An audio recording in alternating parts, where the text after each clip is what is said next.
Cuillin and you're listening to Thinking Off-Piste, a podcast sharing inspiring stories from adventurers around the world.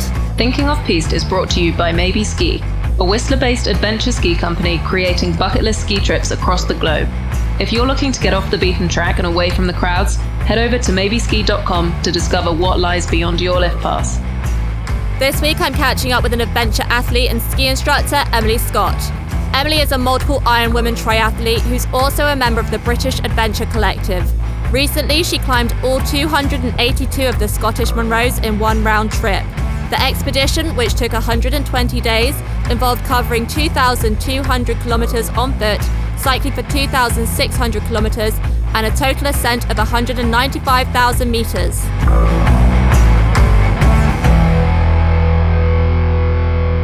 So Emily, you were working as a chartered accountant. What sparked the big lifestyle change? I think it's one of those things. It wasn't like one single, like I had a terrible day at work and I was like, oh, you know what, I quit, I'm going to go become a ski instructor. It was more just kind of a lot of things that kind of built to it. And, you know, I think there was definitely an element of perhaps not feeling, I guess, hugely engaged in my job as an accountant, and but I think it was more kind of about like the kind of lifestyle things, and I just found myself, you know, kind of every weekend I was driving up to Wales, up to the Lake District, even sometimes up to Scotland, like, you know, just to get into like proper outdoor spaces, and you know, I was kind of doing like going out on my bike a lot, like doing a lot of kind of triathlons and that kind of thing. And I think it just kind of got to the point that I was living for the weekend so much that I was like, you know, something needs to change. And yeah, I mean, I don't know, I think in terms of like a few specific moments, there was like one where one of my friends sent me a link to an adventure race in Wales, and basically was like, oh, I want to do this race. Like, do you want to join? Like, do you want to be on the team? And I basically clicked on the link and was like, yep, sign me up. Didn't really realise quite what I was signing up for. It was, it turned out to be quite intense, but a good learning experience. What was the race that he had like asked you to join out of interest? So it was called Itera, and it was in Wales. It was part of the Adventure Racing World Series. So it was back in 2014, and so it started up in Carnarvon, up on like the northwest coast of Wales, and then it finished down in Cardiff, and it was kind of over 5 days or something. Yeah, like so we started, I think, 9 o'clock in the morning on the Monday, and we finished at 5 o'clock in the morning on the Saturday, and we'd slept for a total of 6 hours. And like, I mean, yeah, it made me understand why they use sleep deprivation as a torture technique, because like we all hallucinated and stuff during it. Like, it was crazy. I was totally convinced that there was dragons in hedges, like totally convinced. That's so funny. What do you see? So like you just said dragons in the hedges. What's the feeling of sleep deprivation? Can you describe it? I mean, it's a really odd one to describe. Like I've kind of pushed myself to that kind of limit another couple of times. But yeah, it's just when you're hallucinating and you're like seeing something and you're convinced that it's there, but also part of your brain is like, obviously it's not there, you're hallucinating, like just get on with the job in hand. And just like, that's mental. But yeah, I mean, I was convinced. I kept seeing dragons in the hedge. There was like one night that we're cycling along and it was so cold. I remember it was like, I mean, it wasn't freezing, but it will definitely have been kind of, you know, like 5-6 degrees. And also we're absolutely exhausted. And when you're that tired, you know, you feel the cold so much more. And yeah, and I was convinced that I just kept like looking over in the hedges and just seeing dragons, and I'd be like, oh, there's another dragon. And I'm like, it's not a dragon. Full body experience with visuals. I love it. That's so good. So one of the boys kept seeing sharks in the road. That was the other one. So you got sharks and dragons. Amazing. Yeah. So you were doing this alongside working a full-time job then? Or was this after? Yeah. So no, that was kind of the last summer that I was, when I was still working full time. And then, so kind of I spent quite a lot of that whole kind of spring summer season was like building up towards this race. And that's part of why, you know, I was going up to the Lake District and stuff. Like 2 of the guys on my team were based up in the lakes. So I kind of would go up and spend, I mean, the first time I met them both was when I'd driven up from London on a Friday evening, and like I think I met them at about 1 o'clock in the morning, and then we just like had a weekend where we were out mountain biking, hiking. That sounds like epic fun though. It was great. And you did seasonal work too. What kind of summer seasonal work did you do? So I've spent 2 summers working in the Alps, where I've been on like the same job both summers actually, that I was working on like a camping and hiking trips. So they take two weeks, and it's 10 days of hiking. And basically the clients, so one of the routes that we work on is the Tour de Mont Blanc. So it's a circular route around, but basically I was in a support role. So I'd drive the van around and move everyone's bags and, pitch the camp at the end of each day and buy the food and cook the dinners and stuff. Nice. It's pretty social work. Chalet girl on wheels. Yeah. I did chalet girl work for a few years. It was good fun. Kind of wish I had wheels though. That would have been great. So how have you been keeping active and sort of strong-minded through COVID? Because it's a bit of a big lifestyle change, really. I mean, I don't know if I have really. Like, there's, I don't know. I'm sure, like everyone, I've definitely had like ups and downs with it. And at the start, like in the first lockdown, we were actually really lucky. Like, stayed in Switzerland, and Switzerland went into like state of emergency like a week before the UK. But the lockdown there was never as kind of as tight as it is here. And especially, we were in Zermatt, so it's a mountain community, and all the lifts were closed and stuff. But actually, then the weather was amazing. There were still a few of us around, and we could still sunbathe. Yeah, exactly. Like the first kind of few weeks, we were literally just, because it's so weird at the start as well. We didn't know what was going on. We just sat on the balcony and drank beers. I'm not surprised. That would have been great. Which was great. But then it starts to get to the point that you're like, right, actually, it's still expensive being here. And, but yeah, I mean, I've been back in Scotland since August. And I think, to be honest, like this current like phase of restrictions, I found it a lot harder than like the previous ones. And just, I guess kind of December and January, it's really short days. And then I was doing quite a lot of work, like I do, because I still kind of do some accountancy work. So I was doing quite a lot of tax work. And then I literally just wasn't going outside. So now it's so bad. It's so dangerous, isn't it? I get into like a proper downward spiral, and I'm just like, so this month I've been like, basically I was like, I'm going to try and run 5K every day in February, which doesn't sound like much. And I know like previous incarnations of me would have been like 5K every day. Come on, you can be better than that. But honestly, like, that's been hard enough to do. And I've missed one day so far, but you've done pretty well then. That's good. Kind of, we live really close to the sea, so that's like, if I can't have the mountains, like the sea is quite a good kind of alternative. It definitely makes a difference. Like, I mean, I've definitely found, just kind of making the effort and going outside and going onto the beach, even for like 10-15 minutes, is like, oh, actually, but there's been a lot of Netflix and stuff as well, let's be honest. I bet they've made a fortune through this. They must have done.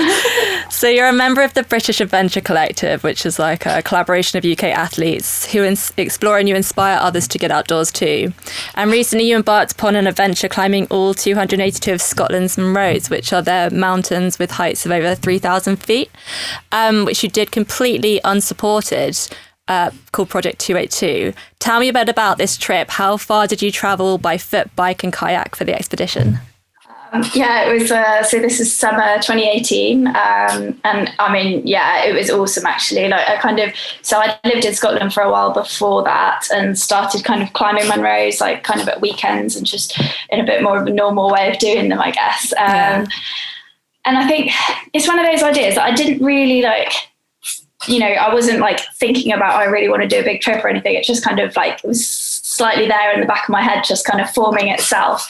And I was kind of like, oh, it'd be cool to like climb all the Munros. And then I was like, oh, it'd be cool to kind of do them all like together, as one big trip. And then once I started thinking like that, I was like, I'd like to be self-propelled. And then I was like, oh, I could like ride my bike between them. And I mean, with hindsight, maybe if I was doing it again, I don't know if I would necessarily bring the bike along, because actually having the bike meant I had to do all my routes on foot, always had to end in the same place because I didn't have anyone moving the bike. So it's a lot of circular routes. So you kind of like cycle up, park up or dock up, do the Munro, and then you have to return to your bike to go again. Yeah, exactly. So in some places, I think, and sometimes maybe be away from the bike for 4, 5, 6 days even. And I mean, I had one that I basically ended up doing quite a linear route and then having to trudge back. Half a marathon along the road just to get back to my bike, which was a bit frustrating. Oh my, you've been a little bit screwed us on if like your bike just wasn't there when you did it. Yeah, I had two occasions that I got back to my bike after, I think it was like 5 days in both cases. And one time I had a note that somebody had left on the bike being like, did you mean to leave your bike here? It's like, yes, I mean, it's quite firmly locked to a tree. And but yeah, and they kind of had said in their note that they were going to report it or something. But then I had another one that I got back to the bike, and as soon as I got to the bike, because I had panniers on it at this point, and as soon as I got back to it, I was like, someone has been in my panniers, and I was kind of like, oh, what have I left in there? And it's kind of like my plug socket and my like solar power bank or whatever, and like not much, maybe jar of peanut butter or something. But there was actually a note in it from the police, like from Fort William Police, being like, can you just call this number whenever you get back? And actually I think it was just, somebody had obviously seen the bike. It's in an area where there's lots of hills, and then the bike was still there, and they'd obviously reported it in case it was, in case I was like a missing person out in the hills. Yeah, fair enough. And yeah, I called the police, and they were like, oh yeah, we were just checking in that you were okay. And it's good that they do that at least. Yeah, my friend's just moved to Scotland, and she docked her bike up somewhere. I think she was actually just going to work, and she came back and someone had like oiled all her tires and stuff and just left a little note in on the back of the bike, like, it's kindness day, please like spread the love, do a favor for someone else. And she was like, well, I've been doing my wheels every day, but I obviously need to prove my technique because I haven't done them very well. But it was quite a nice thing anyway. Yeah, that's so nice. How long did your trip take you overall? So it was 120 days. Wow, that's amazing. So that's so almost 4 months. Yeah, wow. Yeah, that's a long time on your own. Yeah. How much solo traveling had you done before that? I mean, not much. Like, I guess I'd been to places on my own. I guess when I was 19, I went to Australia for like 5 months, kind of doing the gap year thing between school and uni. And I went out there on my own. I don't know. It was one of those things. Like I've been out and done hill days on my own and stuff, but I'd never done anything to that scale before. I'd never done anything that was like longer than a week before. So it was quite. It's really cool. Yeah. Tell me about your training for it then. How did you sort of physically prepare yourself? Or did you? Yeah, I mean, it's quite, I think I generally just kind of try to keep a good like base level of fitness. And like, I did a ski season before that, and I'd kind of, I knew I was going to do that in the summer. So I'd certainly been maybe doing a bit more ski touring than I perhaps would have done otherwise. But I wasn't really training specifically for it. And I think it's really hard to train specifically for something like that because it's such a big expedition. Like realistically, I was training myself for the last week of it with the preceding 3.5 months kind of thing. Yeah, I guess triathletes in general, like that kind of background does enough to equip you for it because your like long-term health and endurance is already pretty high.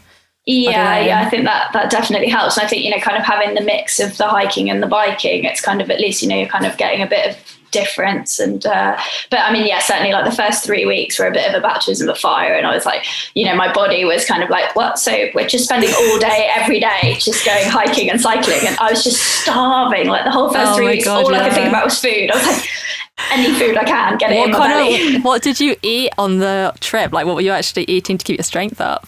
Sticky toffee pudding. Nice. You're not the only one who said that to me. I spoke to a lady who was the first person to cycle to the South Pole, and she said that she has sticky toffee pudding too. Oh, so good. I mean, I was kind of, I mean, in terms of when I was camping and like just the stuff I was carrying with me, like a lot of like instant noodles and porridge sachets was probably my go-to, and then like snacks during the day whilst on the hill. And, maybe I'd make a loaf full of sandwiches of like peanut butter and cheese or something. But then, anytime I got to a pub, it would be like, sticky toffee pudding, macaroni cheese, like something carby, get a bit of energy. Yeah. How about your like mental preparation? What were you doing to sort of stay sound? I mean, I think, we kind of touched upon like triathlon and stuff. I think kind of doing those kind of things before definitely helped. And so I decided, I think, I probably committed to it about the November before, and I was up in Scotland and I went and did a few hill days up in the Cairngorms in the November before, and I had some really savage weather.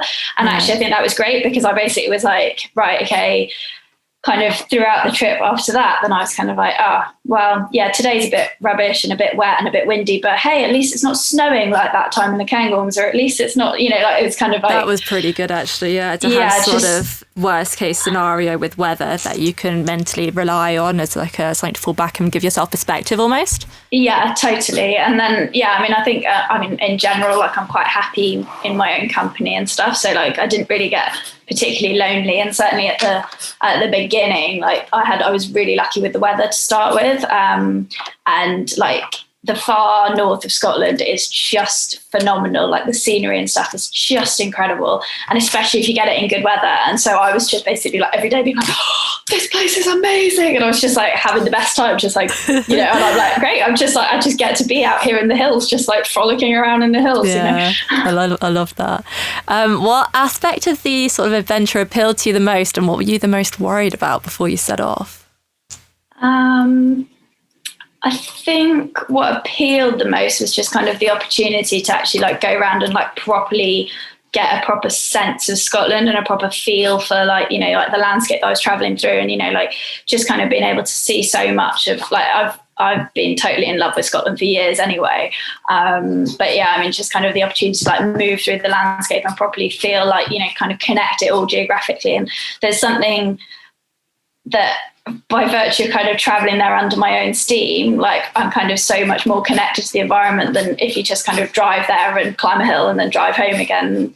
And like, even now, like kind of, well, when we could travel a little bit more kind of back in the autumn time, I was going, did a few hills again, and, would like drive up to them and I'll be like, I locked my bike there, I cycled along this road and stuff. And, a bit more like emotionally attached to it in a way. Yeah, totally. And then in terms of things that I was like most intimidated by, I guess, like, I think, to be honest, at the start, like I didn't have a clue if I could do it. Like I was kind of like, I think I could probably, as long as I don't get injured, I just have to kind of keep going. And, but there were definitely some of the hills were a bit daunting, like, kind of the more kind of ridgy, scary, like, your kind of grade 2 scrambles, or like, so like the hills, like the Black Cuillins on Skye, for example, like they pack a punch. Like they're not very high, but they're definitely, you need to be careful. You mentioned the views. Can you like help paint a picture of like the landscapes and what kind of nature did you just like come across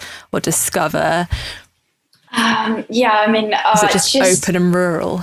Yeah, and like kind of sometimes I would be surprised, like, like, because the thing with Scotland, like, you get this real sense of like wilderness, even though realistically, I don't think I probably would have ever been more than like a day's walk from a road. But like there were certain times, in certain hills that you can be at the top of, and you can like look around and you can see for miles, and like you can see out to the sea, you can see the islands, you can see like the other hills and stuff, and it just like goes on. And sometimes you don't even see any touch of any other people, or you might see like a speck of a person on another hill, like a few hills over, and that might be it. And you might see deer, you might see like golden eagles. Like I had some some pretty cool encounters with wildlife. That's awesome. Yeah. And I bet the fresh air as well, that's just one thing that you don't get anywhere else. Like, for example, London's just so foggy with pollution. And then the skyline as well, just like the stars.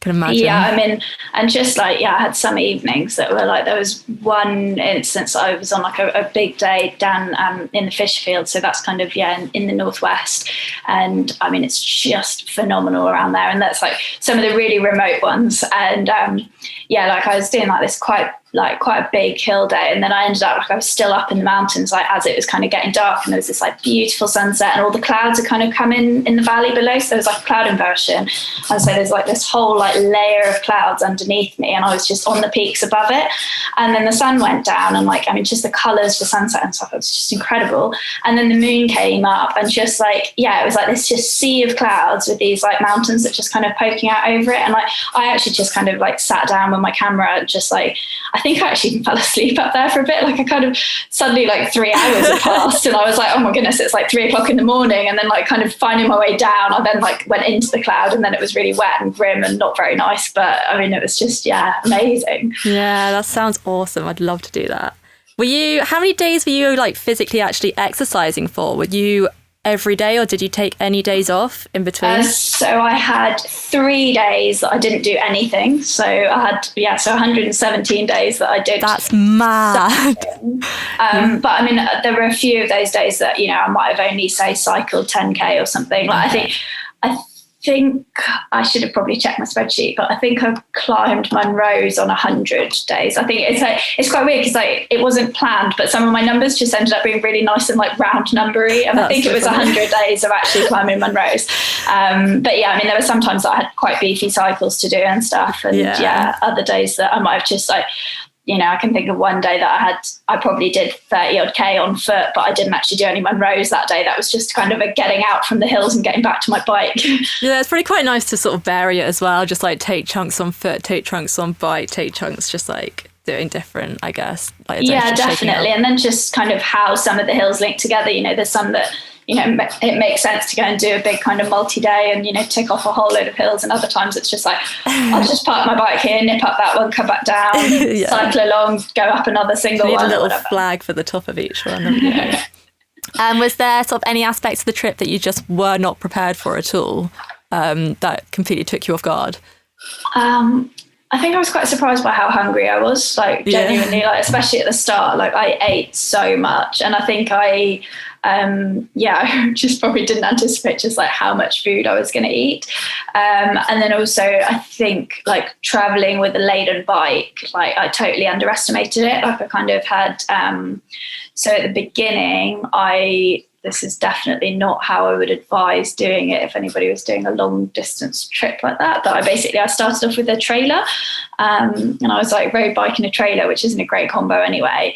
And it was just so slow, and I had so much stuff with me. And like, I remember like the first like few days, like, cycling up these hills and like some of like, so on the Ordnance Survey maps, if there's a chevron on the road, then it means like on the map, then it means that the road's going to be over 10% gradient. And I basically knew, like, if I looked at the map and there was a chevron, I was like, well, I'm going to be pushing my bike up this, and I'd be like sweating my way up these hills, like pushing my bike with this trailer, like behind me.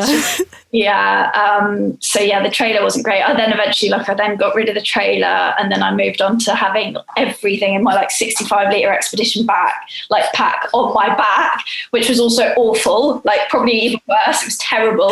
Oh no. I mean, really like quite painful. And then I got panniers, and panniers were like a much better idea. What are panniers? So I had like a rack on the back of my bike, like over my back wheel, and then these 2 bags that clipped on. Like a saddle for it. Exactly. And then I was able to I put my tent over that as well and stuff. And it was much better. It's funny though, because I had initially, like when I was planning the trip, I'd thought about panniers first of all, and then I'd ruled them out because actually when I was doing my chartered accountancy qualification in London, I used to have panniers on that bike that I used. Yeah. And I had, like, with the weight of all my books in it, I basically snapped the pannier wrap that I used to have. So then I was I can't use panniers. Suck that off, yeah, exactly. But actually, I got a different type of pannier rack that went through the wheel axle, and it worked fine. So but it took a while to get to that iteration. And you mentioned your appetite and always like constantly wanting to eat. Did you ever get to any point where you were sort of rationing your food and almost ran out, or did you manage to keep yourself stocked? Did you? Oh no, because that's like the best source of happiness when you're constantly exercising. You just don't want that to run out. Yeah, no, I had a few times. There was one occasion, I think it was probably my first big like multi-day that I was away from my bike, that I think I'd thought I was going to be away for 5 days. And basically if I was away from my bike, like I'd kind of always be slightly in a bit of a calorie deficit on those. And then when I was getting back into like places where there were pubs, and I just would eat as many calories as I could basically.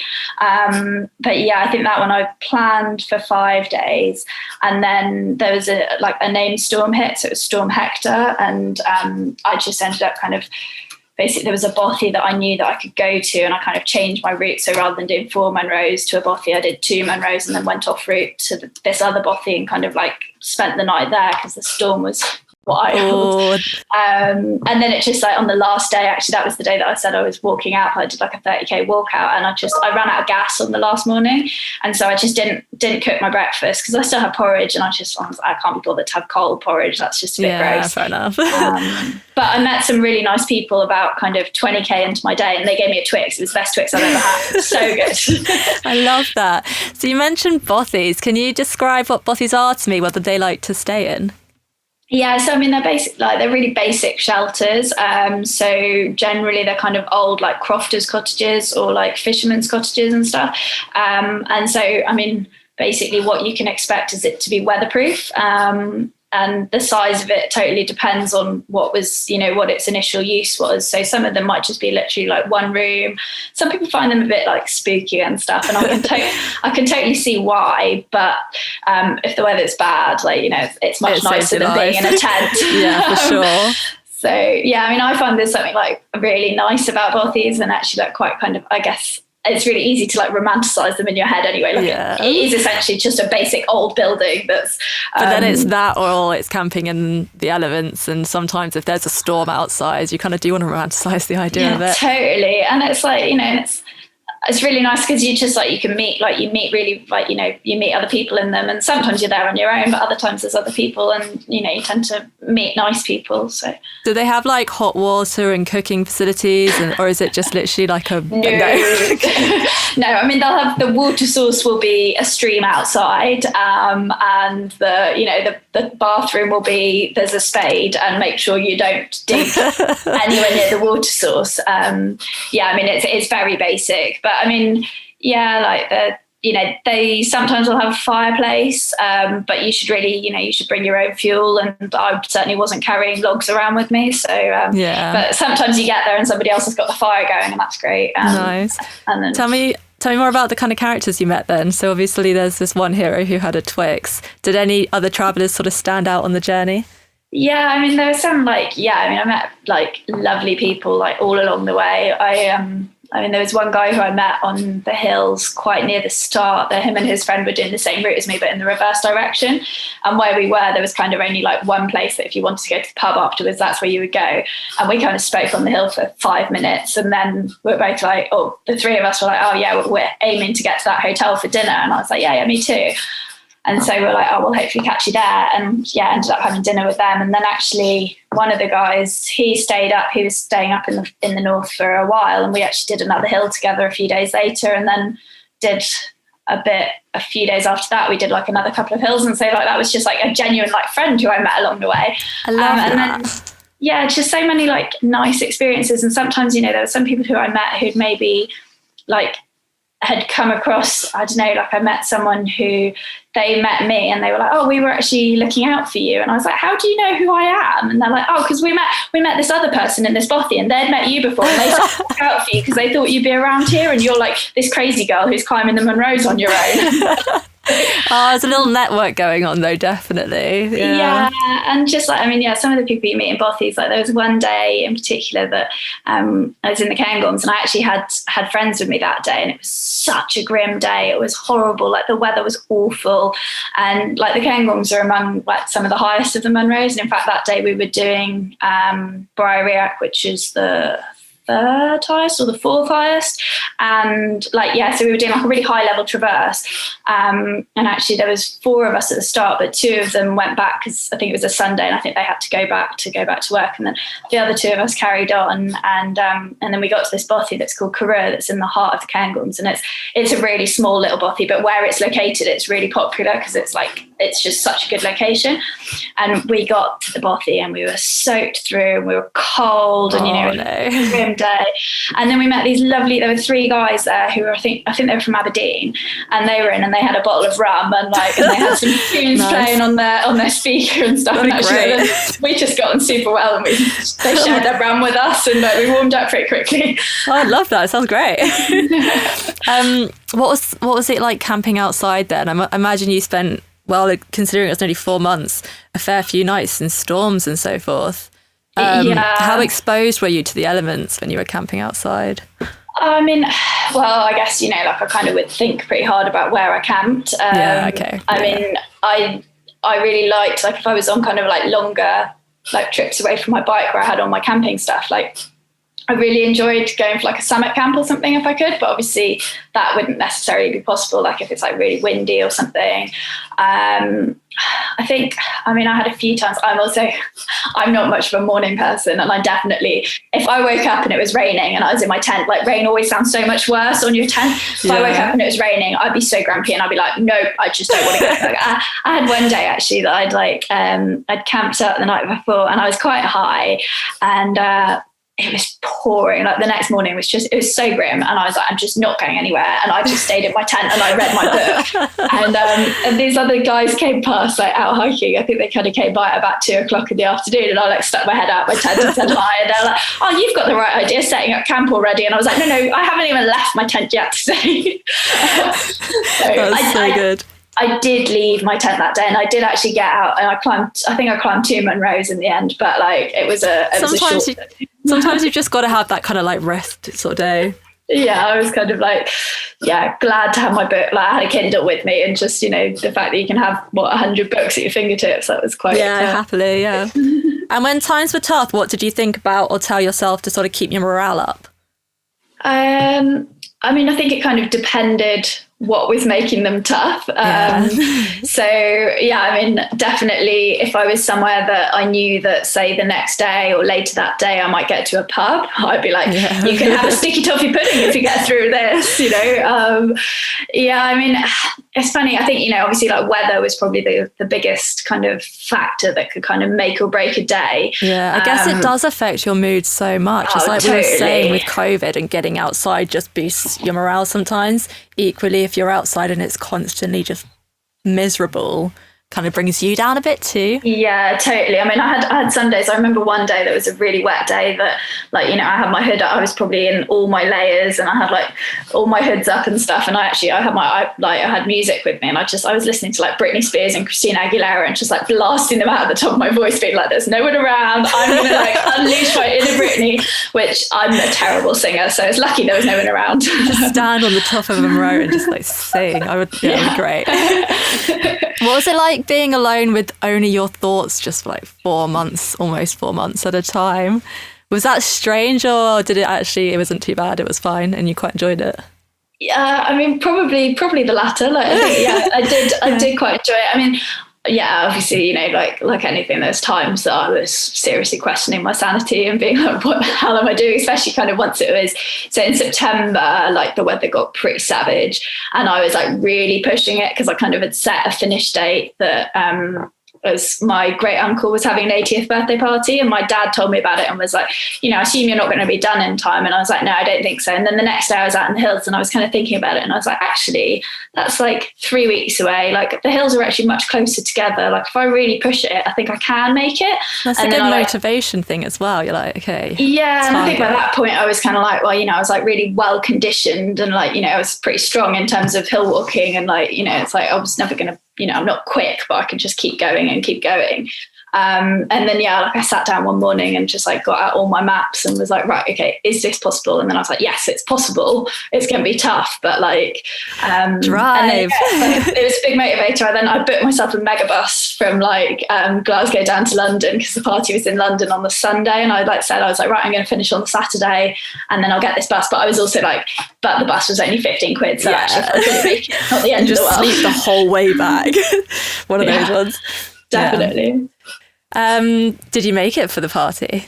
Yeah, made it to the party. Nailed it. Well done. It was quite surreal. It was so surreal actually, because I like finished on the Saturday and I was so tired. Like, because I think the last like 3 days I was just like, I think I had about 3 hours sleep in the last 3 days. Like I was totally up against it. Like I was climbing Munros at 3:00 in the morning, and it was snowing, and it was very strange. But yeah, like I actually got like really excited like the penultimate night, and I was out in the hills and it started snowing, and I took some videos on my phone, and I'm just like, I'm so excited. But I was probably a little bit delirious. Yeah, delirious is probably accurate. What was the most dangerous part of the whole journey for you? I actually think that the last night was probably the worst, like in terms of I was just, like as I said, like super tired. And I remember I'd done so So basically there was a massive storm on the Wednesday, and I actually had to, like, you know, there was weather warnings out, like the winds were up to like 100 miles an hour. It was the kind of day that I was like, I don't even want to go into the mountains. But I did go, but I only climbed one of the hills, whereas I'd like wanted to climb 3 that day. Fair enough. But I had to turn around, like I was like, I can't I physically can't stand up in it. And I got soaked. So I then got like, I was kind of, you know, going into like mild hypothermia and stuff. It wasn't. Oh, wow. So that's really scary. Yeah. So, I mean, at that point I was like, it doesn't matter if I don't finish on Saturday. Like, I just need to get off this hill and get into dry clothes and warm up and whatever.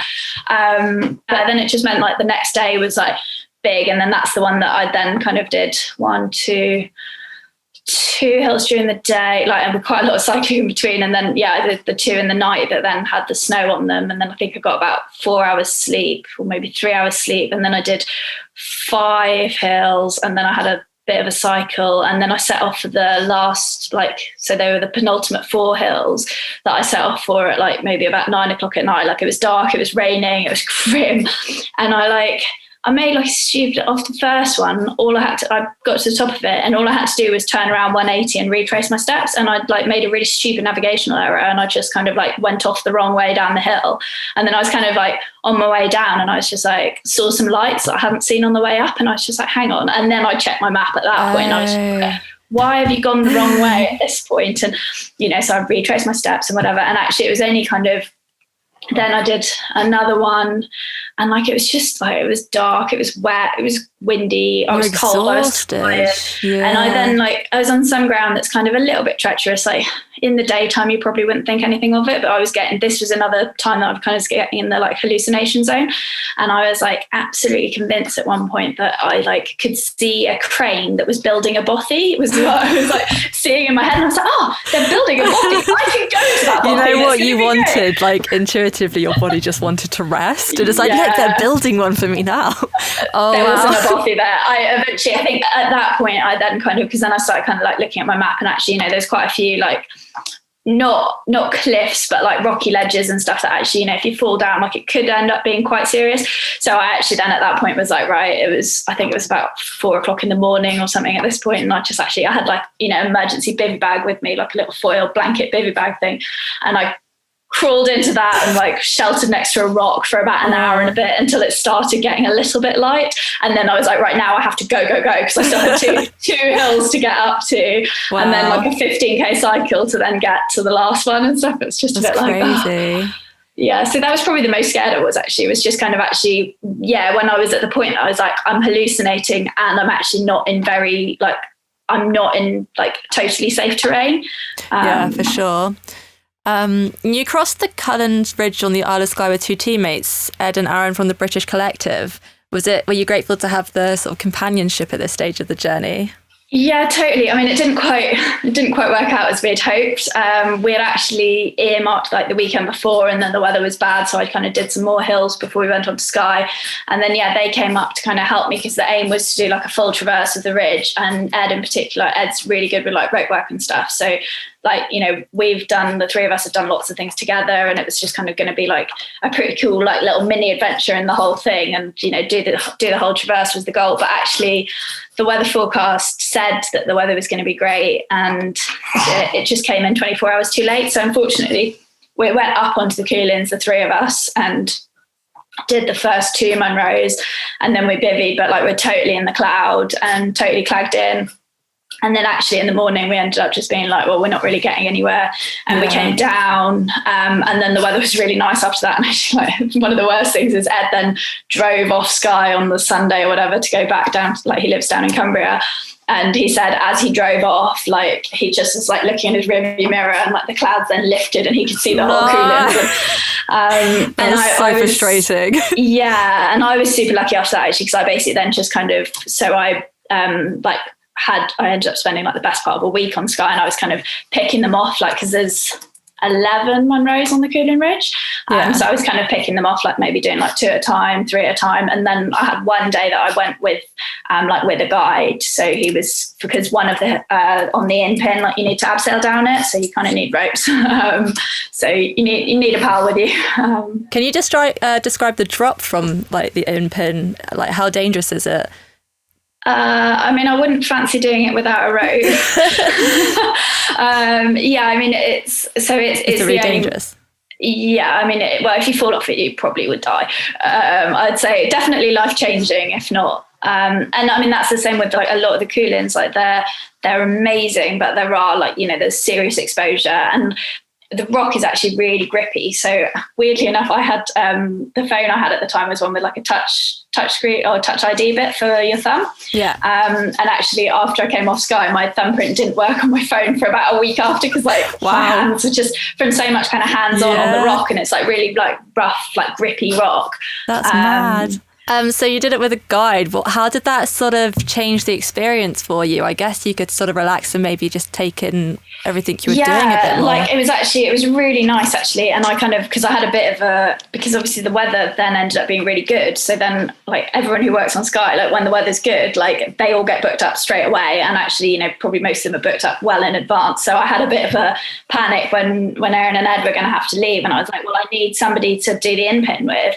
And I was like phoning around, like literally, like I was just like Googling, like, you know, anyone on Sky that I could go with. And then I ended up kind of speaking to one person, and they were like, oh, you might be able to do it with this person. And I called him, and this guy, John, he's absolutely lovely. And he basically was like, well, I'm not meant to be working tomorrow because it's my brother's birthday and I'm going down to Glasgow. But he's like, but I could potentially do it in the morning if you're like happy to. And I was basically like to him, I was like, look, like I'm pretty hill fit. Like I'm like okay with like heights and stuff, and like kind of explained to him what I was up to and like kind of what my experience was and stuff. And I was like, if like, you know, I was like, ideally we'll do these 4, but if you need to go and we're like not going quickly enough, like I just need to get the in-pin done, and the other one's like I can come up and down and like do it from the valley and, you know, just not go along the ridge, and that's fine. And he was like, okay, cool, well, we'll like start early in the morning. And I was like, oh, early, like Alpine start early. So I kind of was like, are we going to start what, 4 a.m. or something? He's like, no, how about 6? I was like, oh, okay. Yeah, and we got it done and it was fine, and actually we had a great day. And yeah, like it was so nice to just be like, oh, well, I don't need to worry about the navigation side, and like John knows his way, like he knows everything like the back of his hands here. And it was a really good experience actually, and I felt like I got to kind of learn a lot from him as well, because actually, you know, just in terms of so I've got my mountain leader, and just kind of like in terms of trying to do like thinking about doing like work within the mountains and stuff, it's just really interesting to like watch other people and see how they like keep you safe and stuff. So it was really interesting. Definitely good to learn off somebody like an expert. I bet you were so relieved when you managed to go up there as well. Yeah, like I actually had on the last hill on the Black Cuillins, like whenever I was at the top of that, I did the last 3 together that day, and I mean I was on my own, but they're still kind of there was basically there's one bit on the ridge that if you want to kind of link those 3 together, there's a bit that you really should abseil, like it's really awkward down climb. So if you don't have ropes, like, and I'd kind of gone up there being like, I'm going to go up because I've got to do this hill anyway, and I'll have a look at it, and if it's not okay, then I'll just go back down to the valley and go round. And, you know, it's like adds a lot of ascent and a lot of effort on, but at the same time I was like, I'm not prepared to fall off the mountain. And actually I was really lucky, because I got chatting to these 2 people who were doing a traverse of the Cuillin Ridge, and they had kind of stashed their bags further back, but they were kind of going along to tick off the last Munro, and then they were going back to their bags. And I had a whole chat with them about this down climb and stuff. And they're like, yeah, it's not too bad. And then they're like, hang on, we're going to be coming back in at like half an hour or something anyway. So why don't you just wait at the ab point and you can jump on our rope and abseil down? So that's what I did there. And that was actually, great. And nice. Yeah, I just stopped like the last hill I was on in the Cuillins was Britna Frith, and I don't know if I pronounced that right, but it was just beautiful. And I was like up there, and it was kind of like in the kind of evening light, and, you know, like you could see like all around in Sky, like when you can see on Sky, like, you know, it's an island and you're surrounded, and you've got the other like Hebrides, and you can see the islands, you can see back onto the mainland, you can see all the mountains. And there was something just kind of then like looking around and seeing like the whole Cuillin Ridge and being like, yeah, I've like climbed all the Munros on this. Like that was pretty cool. Like that's an epic moment for you. Yeah, just like it was really visually good. tick it off in the distance. Yeah. Did you have any moments where you felt like you couldn't keep going on the trip, or did you ever have moments of wanting to give up almost? Oh yeah, definitely. I think there were a few. I think the one that stands out, there was one, so I was in Glen Etive, which is just off from Glencoe, so it's where they filmed Skyfall. Oh cool. Yeah, so it's where Skyfall was. Yeah. But I remember I was in there, and I just had like, I think 3 days in a row of constant rain, and I was just like, everything was soaked, and like, I was like in my tent and it was raining again, and I had to get up, and I was just like, I just had a bit of a meltdown like in my tent that morning, and I was just like, I think if somebody had arrived with a car and said you can get in the car and be finished, I would have been like, yeah. But then I got to the point that I was like, great, I'd like to quit now, but actually I've got to cycle 20 miles to the closest train station. And by the time I got the 20 miles to Bridge of Bulky, it was like, well, actually, I've kind of dried off now. And I got out my credit card and booked a room at a hotel and hung all my stuff up to dry, and then went off and climbed some more hills. And then I felt so much better. How many nights did you spend sort of camping and in boffies before you actually checked into your first hotel? So I think I did 10 or 11 nights, I think, until my first night in a bed. And that was it was actually after the hills that I said, where I met those two guys who I then had dinner with in the restaurant. Nice. Okay, and yeah. Weirdly enough, because they were staying in a hostel, like just down the road from that hotel, and they were like, oh, I'm sure you can just come and like check into the hostel. And I was like, great, I'll do that. But then we got chatting to some other people who were at the table next to us, and told them what I was up to and stuff, and they were some not mountain bikers, they were on motorbikes, and they were doing the North Coast 500, and they were up from I think they were from Newcastle or somewhere down in the northeast. And then they're like, oh, actually, we've got a spare bed in our room, like we've got a family room, and there's a top bunk that's literally sitting empty. You can have it if you want. And I know some of my friends are like, I mean, that's really weird, you just stayed in a room full of like these men that you'd never met the night, actually, they were so nice, and I got I was probably in the bathroom for about an hour, like washing all my clothes in the shower and stuff, and then going to bed. That was like, yes, best thing. That's funny. I remember reading online that you developed a nasty infection in your finger. How long did it take to recover from that? And if it had happened early on in your trip, do you reckon it would have stopped you from completing your journey? I think that's quite a good question. Yeah, I got a pretty gross infection. I don't know what I can't remember what it was called. Acute paronychia, I think. But I think basically what it was just I was really run down, and at this point it was like wet every day, and I was wearing gloves because I was getting cold, but then my gloves were always a bit damp, and I think it was kind of like a combination of that and being super run down, and this finger just was like so gross. It was so painful, actually. Like it would kind of wake me up in the night throbbing and stuff. But I was really lucky because, funnily enough, Andrew strikes again. So he's the guy who I met on the hills, who then came and joined me for some other ones. Yeah. So he was a doctor, and he was coming to join for some of the hills down just north of Loch Tay, like Ben Law's group. And basically the day before he was coming to join, I kind of was like cycling along and took a photo of my finger and was just like, I think I'm going to need your help here. Maybe I can borrow your doctoring. And so he said I think he brought me some local anesthetic stuff to, antibiotic. Yeah. Like antibiotic cream. Yeah. And he was brought me some of that. And then actually when he saw it, he's like, we need to get you all antibiotics. You need to actually take antibiotics. So bless him, he took me to a pharmacy, and because he's a doctor, he was able to write me a prescription and then give it to the pharmacist because I needed that strength of. That was really lucky. Yeah, nice. And I think otherwise it wasn't healing. And your body must have been so run down. Yeah, at this point I was probably about a week out from finishing, and so at that point I was like, I'm carrying on, but it was really painful, and I was kind of taping it up with putting plasters over it and stuff, so I wasn't getting it more infected, but it was pretty grim. Fair enough. And I wanted to talk to you a bit about the British Adventure Collective in more detail. How does one become a part of the British Adventure Collective? How did you get into that, and tell me about what you guys do? Yeah, it's still kind of, I feel like we're always kind of trying to work out exactly what we're trying to achieve with it. So it's still kind of a fluid concept. I think we've got kind of more of an idea. It basically started off, so it's kind of four of us who are friends. In fact, it was the four of us who did the adventure race in Wales that I mentioned. And then just kind of more as a forum to try and share kind of what we were up to and what there is out there that you can do. And it's kind of, I guess largely, what's available adventure wise in the UK, but also then kind of a bit further afield, and just kind of, I'm so bad because I'm definitely meant to have written more than one blog, and I just have got, I don't know how many half-written blogs on my computer. But Aaron, he's so cross with me about it, and I'm so bad for it because I'm just like, I don't know, I hate whenever I reread what I've written, I'm just like, what is that?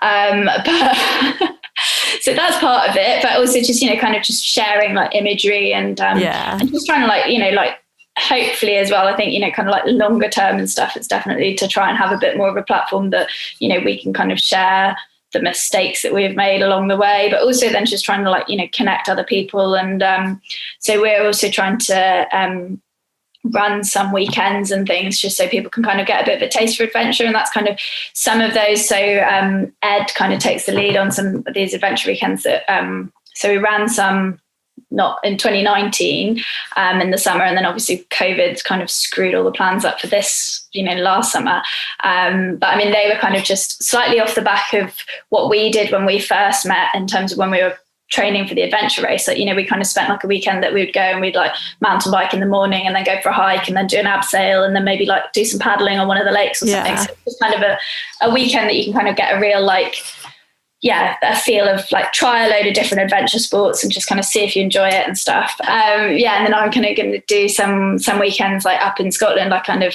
wilderness stuff that's, just trying to, kind of share like my like love of Scotland and obviously like the experience I've kind of gained in Scotland. And like I've got mountain leader, so it's just kind of to try and like kind of use that and hopefully kind of share and show people some of the awesome places that are around. Awesome. I was checking them out online. I was actually quite keen to sign up for one.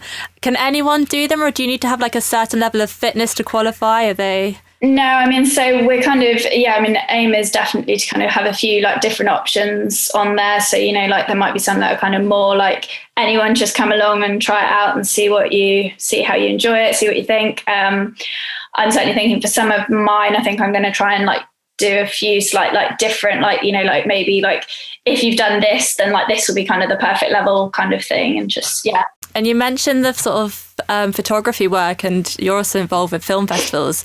Do you guys shoot your own content when you go out, or does someone else do it for you if you feature in it? How does that work? So Aaron in particular, like he's a really good photographer. Like he's actually like a freelance photographer now. That's kind of his career. I mean, it's pretty cool. Like when one of your mates is a good photographer, that you just kind of go out and do stuff. Sometimes it's a bit weird because it's just like, oh, just go and do that. Like, and sometimes you just feel a bit like, really? Like, am I just like posing here? But cool, I mean, like obviously just kind of some of the imagery and stuff, just to kind of share that and like, have more scope to actually show people what's out there, and it's much more, visually striking. Especially since you go to such incredible places. Yeah, and then with for Project 202, so we put a film together for that, and that's kind of what you mentioned about the film festivals, and that was like working with some other guys who just kind of Aaron knows them through work initially, and they're videographers, and they kind of heard the story and they wanted to kind of make a film out of it. So it was quite cool. Like we kind of they joined me for the last week, and then we went up to Scotland specifically the following summer to kind of go and get the glory shots, I guess. Tell me about your adventure up Kilimanjaro with your sister. Why did you guys decide to go here? Cuillin with my sister, that was cool. That was when did we do that? October 2016, and that kind of came about because we went on one of those like once in a lifetime family holidays to Kenya back Amazing. In 2009. So with my parents and my sister, and it was just like, I think it was my parents' 25th wedding anniversary, my mum's 50th, my sister's 30th, and my 21st. Like, we kind of basically like any big event that was within the kind of 2 years around that time, we're like, this is what we're going. This is a big trip. That's kind of and I remember like when we did that trip, like we were in one of the national parks, I think in Savo National Park, which is quite famous for elephants. And we were like so lucky, we saw like elephants and stuff. But then like Kilimanjaro was like there in the background. And me and my sister basically kind of made a pact with each other at that point. We're like, we'd love to come and climb it one day. And so, then fast forward quite a few years, and I had randomly, I had 2 weddings in Africa, like a few weeks apart from each other. So I had one friend who was getting married in South Africa, and then 2 weeks later, another friend was getting married in Kenya. Yeah. And kind of when I got the dates for those, I was like, right, I want to do like a good trip to Africa. And I kind of said to my sister, I was like, look, I'm going to be in Africa in like October of 2016, like let's make Cuillin happen. Like it's a good time to do it because we both work like seasonal work as well, so it actually works like really well, like in terms of interseason time to do it. So perfect. What a good, it lined up really well. Yeah, so we lined it up and made it happen. It was great. I mean, I was really lucky because I got to hiked Mount Kenya as well, like a few weeks before, so I kind of had Mount Kenya as a bit of a like warm up, and then Cuillin after, which is that's so good. Who do you draw inspiration from, or who's your biggest role model in the adventure world? Do you have one? Oh, yeah, that's a really tough question. I think I feel like I get inspiration from like a lot of different places. I think, kind of obviously social media, you can find a lot of people doing really cool things. I listen to quite a lot of podcasts actually, and just kind of, especially if I'm like out on a run or something, I tend to just kind of like listen to podcasts, and I love hearing what people get up to. So what's the next big adventure on the horizon for you? I mean, yeah, like that's a tough one. Like, I've got a lot of things that I'd like to do, but I think kind of at the moment, I feel like I'm kind of planning things that are maybe will be able to do without like a lot of lead in, kind of just kind of waiting to see how restrictions ease, what's possible and stuff. I mean, I'd really like to do I'd like to do the Wainwrights in the Lake District. I mean, there's 214 of them. I've not explored that much of the Lake District, but so I would fancy that. It's funny though, because I kind of am also a bit like, I don't really want to just tick off hill lists, because but still, you're good at them. It's a funny thing though, because it's like I'll happily go up the same hill again and again. So kind of there's part of me that's like a bit like, just kind of going up a hill for it being on a list is, I don't know. And yeah, I mean, so I'm hoping kind of this summer, assuming that we can kind of travel a little bit more and stuff, like I'm kind of planning things that I can do in Scotland, because I'm based up in Edinburgh, so I really want to do the Cape Wrath Trail at some point in the summer. I mean, I'd quite like to do some kind of bike packing, like mountain biking and stuff, but yeah, I don't have particular like I'm going to go and climb all the Munros or whatever, slightly see how things pan out and go from there. And what's on your bucket list that you haven't ticked off yet? Although I think we've just listed some of the ones on the bucket list, haven't we? Is there any sort of dream one? I mean, I'd love to go to South America, like particularly Patagonia, but also I'd really like to climb Aconcagua at some point. So I think that's probably up there on bucket list. We went and tried to climb Mount Elbrus in Russia a few years ago, and we didn't summit. So I'd really like to go back and actually get to the roof of Europe. Amazing. Yeah. And is there anything? And the Matterhorn. Climb the Matterhorn. That's definitely on the bucket list. Cool. That would be so good. Is there anything you want to give a shout out to before we wrap up?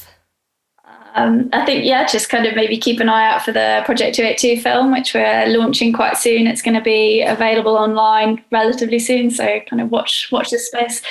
How can people find it? Like, what's your website? So BritishAdventureCollective.com, or else I'm on Instagram at Adventure Scotty, and it's British Adventure Collective on Instagram as well. So we'll kind of be sharing on those. Amazing. Thank you so much for joining me, Emily. I look forward to following the adventures and your film online. Thank you. Thank you so much for having me. It's been really, really nice to chat. You too. Thinking Off-Piste is brought to you by Maybe Ski, a Whistler-based adventure ski company creating bucket list ski trips across the globe.